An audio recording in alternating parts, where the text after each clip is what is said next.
president of Seattle's City Council is running for mayor. Lorena Gonzalez is one of the most progressive members of the City Council and would certainly take Seattle leadership further to the left. But is Gonzalez suddenly changing her tone in order to appeal to a wider range of voters? We compared some of her statements as a now mayoral candidate to her actions as a councilwoman. As the Seattle City Council rushed to defund SPD, it ignored calls from Mayor Jenny Durkan to slow down. And I continue to have concerns with the council's decision to make cuts before developing a plan. Council President Lorena Gonzalez was among those leading the charge, defending the council's decision to act quickly amid a racial justice reckoning. Instead of buying bullets, violence, and intimidation, we are choosing, the City Council is choosing, to invest in peace and restoration of communities that have been ravaged by generations of racism. But now, just months later, as she embarks on a campaign for mayor, Gonzalez is taking a very different stance. Do you still believe that you can achieve a 50% reduction in SPD's budget?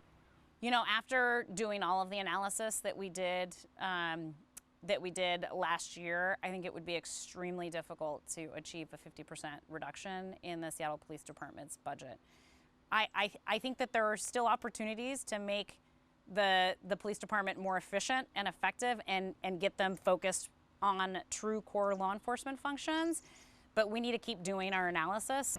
She now says it would have been her preference from the start to approach cuts to SPD more methodically, seeming to forget that she took a pledge to cut the agency at 50% without thinking through whether it could actually be done.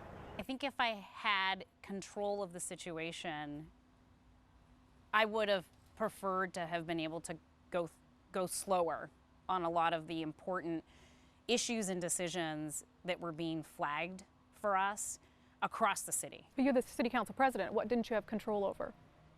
The situation last year, as it relates to the civil rights protests and the unrest that were happening across the country, were volatile and were in flux. And so many elected leaders, not just in Seattle, but across the nation, were responding to real-time events happening in our cities. Seattle was no exception to that.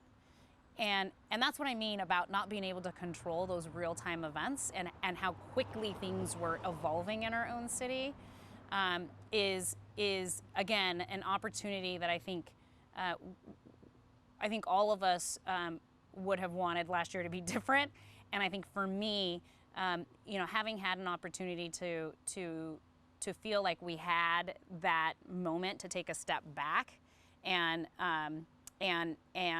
slow down our processes would have been something that I think you know, I had hoped we would have been able to do. But is that the only narrative that Gonzalez is rewriting as she tries to woo voters? In our interview, she claimed repeatedly that she spoke out clearly about the violence and vandalism that accompanied calls for police reform. Why was it so difficult for you guys just to come out and say, look, we support the peaceful protesters with an important message, but we don't support the violence and vandalism? Mm-hmm. Why was that such a challenge?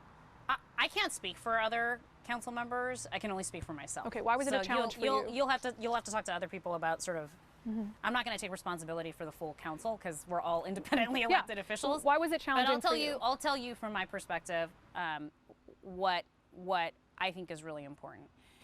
I don't support violence or acts of violence as a tactic, and I did make some statements about how I don't support those kind of tactics, and I also made statements pleading people to keep the peace.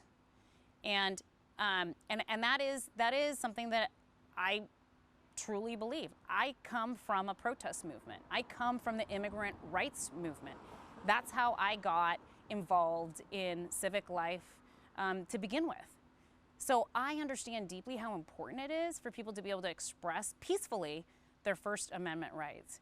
But I don't believe that it is good for our movements to destroy property and to destroy each other and to destroy neighborhoods. Were you forceful enough in the moment at expressing that?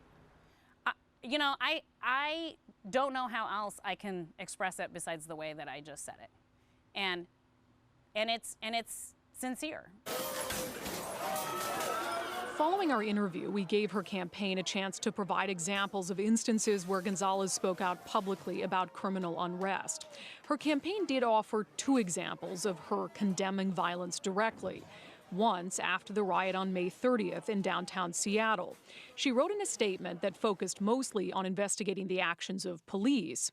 "We ask that people who are still downtown please go home. We do not want additional escalation, nor to learn of more injuries, whether to protesters or first responders." 2 days later, she again urged an end to violence, but seemed to target her words at the police in particular. Many of us are survivors of this system of oppression. And what I saw this weekend was a manifestation of that frustration and that anger. And it's up to us to figure out how we can express our frustration in a way that will have systemic change. And there's a lot of different ways that that can look and a lot of different shapes that that can take.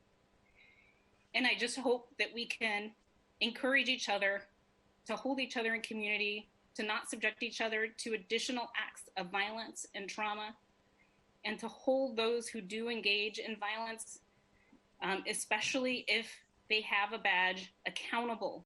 But of course, a lot happened after those comments on June 1st that the councilwoman did not speak out about. Unrest continued in Seattle for months. City blocks were taken over and firebombs were thrown at police buildings. And while she did not speak out forcefully about the occupied protest zone known as CHOP, Gonzalez did see fit to condemn the tactics of demonstrators who targeted the homes of her fellow council members. In a statement, she wrote, "Demonstrations are a protest tool, but using that tool to create an environment by which people and their family members feel unsafe in their own homes is not something I can support."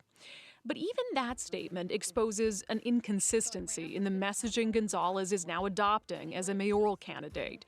In our interview, she took a collaborative tone when it comes to her relationship and respect for current Mayor Jenny Durkan. I have had an opportunity to work well with Mayor Durkan on several things, particularly in the area of education and early learning, and have a huge amount of respect for our ability to be able to work on things that we have common ground on. But the truth is that their relationship has been anything but cordial, especially during last year's debate over police cuts. The simple fact is that the mayor does not like our plan. She is spreading misinformation and fear about what the council intends to do in order to undermine our genuine efforts to transform community safety in our city. And that brings us back to her statement condemning the actions of protesters who showed up at the homes of city council members.